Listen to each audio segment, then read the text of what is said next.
من الحق صدق الله العظيم وصدق رسوله النبي الكريم الأمين إن الله وملائكته يصلون على النبي يا أيها الذين آمنوا صلوا عليه وسلموا تسليما الصلاة والسلام عليك يا سيدي يا رسول الله وعلى آلك وأصحابك يا سيدي يا حبيب الله الصلاة والسلام عليك يا سيدي يا رسول الله وعلى آلك وأصحابك يا سيدي يا رحمة للعالمين بندہ پروردگارم امت احمد نبی دوستار چاریہ تابع اولاد علی مذہب حنفی ادارم ملت حضرت خلیل ذات پائے غوث اعظم زیر سایہ ولی صدیق اکس حسن کمال محمد فاروق ذل جاب و جلال محمد عثمان زہ شمع جمال محمد حیدر بہار باغ خصال محمد صلی اللہ تعالی علیہ وسلم لو بتو قلب تو تیرا وجود الکتاب گنبد آپ کی گھرم تیرے محیط تقاب عالم آب و خاک میں تیرے ظہور سے فرو ذرائع کو دیا تو نے طلوع آفتاب شوکت سنجر و سلیم تیرے جلال کی نبوت فقر جنید و باعثی تیرا جلال بے نقاب تیری نگاہ ناز سے دونوں مراد پا گئے تیری نگاہ ناز سے دونوں مراد پا گئے عدل دیابن سجود عشق حضور و استرام شوق اگر نہ ہو میری نماز کا امام میرا قیام بھی حجاب میرا سجود بھی حجاب گاں بہی لمبی بر اور گاں بزور می کشت عشق کی ابتدا جب عشق کی انتہا جب اور تازہ میرے ضمیر میں مارکہ کہن ہوا عشق تمام مصطفیٰ قبل تمام غلام معزز حامد محترم امام العاشقین امیر المجاہدین کا سالانہ اس سے مبارک ہے اور اس سے مبارکہ میں اور آپ حاضر ہیں اس نیت سے کہ سخیوں کے مال میں کمینوں کا حصہ ہوتا ہے جس نیت سے امیر المجاہدین حضرت خالد بن ولید کی قبر میں گئے تھے اسی نیت سے حاضر ہے کہ سخیوں کے مال میں کمینوں کا حصہ ہوتا ہے اور ہم کمینے خیرات لینے کے لیے آئے اور کون سی خیرات جو امیر المجاہدین کی حضرت خالد بن ولید سے مانگی تھی کہا جناب بڑے دلیر ہو 60,000 کے لشکر میں 60 بندے لے کر گھس جاتے ہو آپ وہ دلیر ہو کہ اٹھا ہوا قدم دفاع کے لیے بھی کبھی واپس نہیں جائیں آپ وہ دلیر ہو کہ جناب لاکھوں کے لشکر میں ہزاروں بندوں کے ساتھ جناب جا کر گھسے ہو اور آپ وہ دلیر ہو جن کے بارے میں امام الانبیاء نے فرمایا تھا خالد سیف من سیوف اللہ خالد اللہ کی تلواروں میں سے ایک تلوار ہے کہا دلیر ہو آج کمینہ سخیوں کے مال میں سے حصہ لے آیا ہے کوئی مال نہیں چاہیے صرف دلیری چاہیے کیا بات ہے تو ہم بھی حضور کی محبت بمان دلیری امیر المجاہدین کے اس پر لینے کے لیے آئے بیٹھے ہیں اور کس انداز سے کہ سیدنا جناب خالد بن ولید سے جب پوچھا گیا انہوں نے کہا یار تم نے کلمہ پڑھ لیا حضور کا نہ دن دیکھتے ہو، نہ رات دیکھتے ہو، نہ صبح دیکھتے ہو، نہ شام دیکھتے ہو، نہ سمندر دیکھتے ہو، نہ دریا دیکھتے ہو. کیا ہو گیا تمہیں؟ تم تو وہی تھے جو کل تک بکریوں کو پانی پلانے پر لڑ جایا کرتے تھے اور جناب بچیوں کو زندہ درگور کرتے تھے. آج تمہیں ہوا کیا ہے؟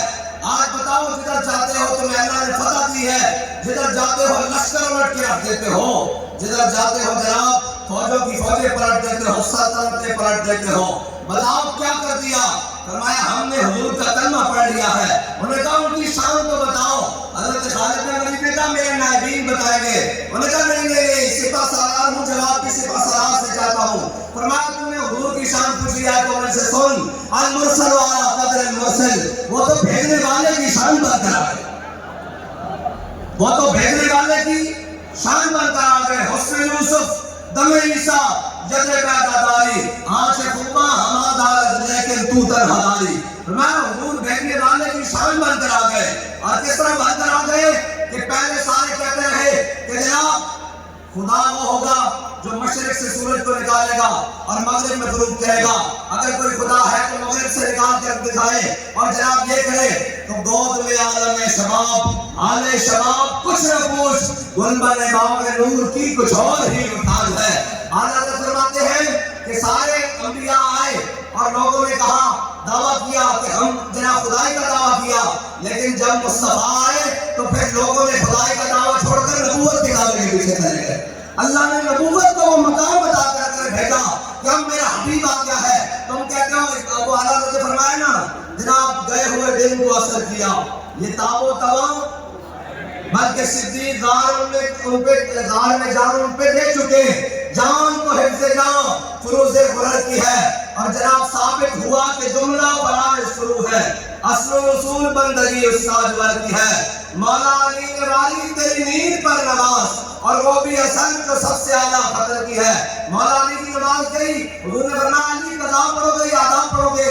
عرض کی یا رسول اللہ آپ کے ساتھ تو ادا ہی ہوتی ہے، قضا نہیں ہوتی. حضور نے ایسے اشارہ کیا، سورج واپس آ گیا. تو کہاں پہلے یہ دعوے کرتے رہے کہ سورج جو واپس آئے گا وہ خدا ہوگا، یہ تو میرے مصطفیٰ نے کر کے دکھایا. خدائی کا مقام تو پھر آگے چلا گیا. بس حضور آ گئے، امام الانبیاء تشریف لائے. اب قیامت تک کسی بھی بات میں حضور کے علاوہ کسی کی بات نہیں ہوگی، حضور کی بات ہوگی اور بات دلیری کے ساتھ ہوگی. حضور کی بات ہمت کے ساتھ ہوگی اور جذبوں کے ساتھ ہوگی. لیکن اقبال کہتا ہے کافر کی موت سے بھی لرزتا ہو جس کا دل، کہتا ہے کون سے مسلمان کی موت مت ہو.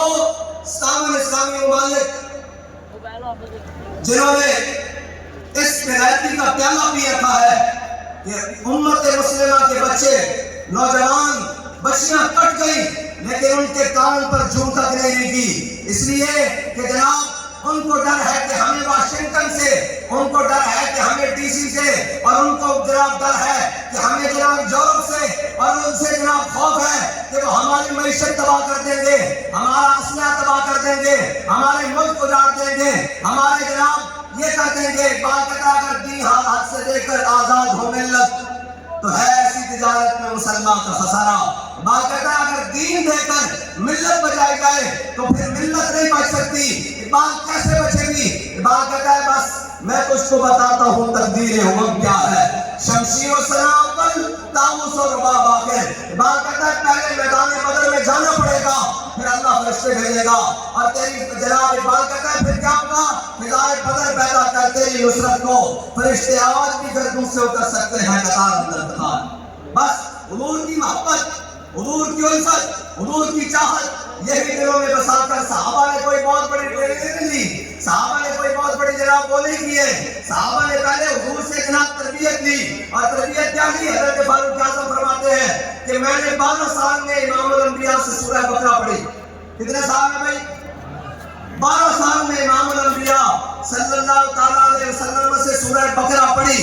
جب پڑھ لی تو امام الانبیاء صلی اللہ تعالیٰ علیہ وسلم کی ظاہری حیات کے بعد حضرت فاروق اعظم جب جناب امیر المومنین بنے تو مدینہ پاک میں کہا آ گیا. امام الانبیاء صحابی کی خواب میں تشریف لائے اور حضور نے فرمایا کہ عمر کو کہو دانائی اختیار کرے، عمر کو کہو دانائی اختیار کرے، عمر کو کہو دانائی اختیار کرے.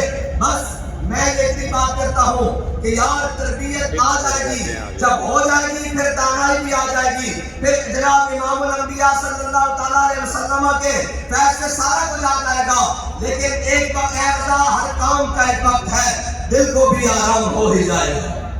بس حضور سے پیار کرنا ہے اور اپنے باپ پیار کرنا ہے، ہماری منزل صرف اور صرف حضور کی ذات ہے بس۔ اور اقبال تو بتا کہ تو کیا کہتا ہے، اسلام کیا ہے؟ اقبال کہتا ہے مغز قرآن روح ایمان جان دین ہست حب رحمت للعالمین۔ اقبال کہتا ہے قرآن کا مغز ایمان کی روح دین کی جان، بات کہتا ہے ہست حب رحمت للعالمین، کہتا ہے وہ سارے کے سارا حضور کی محبت ہے، وہ سارے کے سارا حضور کی الفت ہے۔ بس آپ اور میں نے، ہم بڑی بڑی منزل کے مسافر ہیں، بہت بڑی منزل کے مسافر ہیں، اور ہم نے اور آپ نے بڑی دور تک جانا ہے۔ ہاں مثال یہ دے رہا ہوں کہ ہمارے مشن میں بڑی دور تک جانا ہے، لیکن کوئی ضرورت نہیں جناب، ضروری نہیں کہ اس مشن تک جناب میں کہاں تک چلوں یا میرا کہاں تک انتخاب ہو، آپ کا کہاں تک انتخاب ہو، لیکن ایک بات یاد رکھو، حضرت خالد بن ولید کا دوران جنگ حضرت فاروق اعظم نے ٹوپی اتروا دی، حضرت ابو عبیدہ بن جراح ہاتھ پیچھے بنوا کے انہوں نے جنگ کروائی، کہا خالد اب کیا بنے گا؟ انہوں نے کہا ہم آئے ہیں اسلام کے لیے، ٹوپی سر پر رہے یا نہ رہے، امامہ سر پر رہے یا نہ رہے، تن پر کپڑے رہے یا نہ رہے، بس ہم آئے ہیں حضور کے دین کے لیے۔ خالد پہلے چیف آف کمانڈر بن کے رہتا تھا، اب جناب خالد تو پچھلی سبوں سے لے کر اگلی سبوں تک ساری پلٹ کر بتائے گا کہ ہم اپنی شہرت کے لیے نہیں آئے، صرف محمد عربی کے دین کے لیے آئے۔ بس اتنی بات ہے، اور نہ تو منصبوں کی بات، نہ تو شہرت کی بات، نہ تو جناب ان کی بات، ہمیں حضور کے دین کے ساتھ غرض ہے، لیکن اس دین کے لیے قربانیاں دینی پڑے گی۔ وہ دین کو تو حضرت مصعب بن عمیر کے پہنے ہوئے کپڑے بھی اتروا دیتا ہے، وہ تو جناب 400 درہم والی خوشبو بھی پیچھے کروا دیتا ہے، وہ تو جناب کفن بھی بعد میں نہیں ملتا۔ جس تہمت میں گئے وہ تہمت پہن کر جب جناب میرے آقا مولا نے دیکھا کہ مصعب بن عمیر انہیں وہ تہمت باندھی ہوئی ہے تو امام الانبیاء کی مبارک چشمان میں آنسو آ گئے، حضور نے اپنا جھنڈا بھی عطا کر دیا، حضرت مصعب بن عمیر شہید ہو گئے۔ جب جناب شہادت ہو گئی، میرے آقا مولا صلی اللہ تعالیٰ علیہ وسلم کے پاس صحابہ آئے، کہا مصعب بن عمیر کو جناب شہید کو دفن کرتے ہیں تو ان کے جناب کفن اتنا چھوٹا ہے، سر ڈھانپتے ہیں تو پاؤں ننگے ہوتے ہیں، پاؤں ڈھانپتے ہیں تو سر ننگے ہوتے ہیں، یا رسول اللہ کیا کیا جائے؟ میرے آقا نے فرمایا سر ڈھانپ دو، پاؤں پہ گھاس ڈال دو، اس لیے کہ جناب میرا غلام دین کے لیے سب کچھ دے کر گیا ہے، میرا غلام دین کے لیے اپنی قربانی دے کر گیا ہے، آگے کے وارث ہم ہیں۔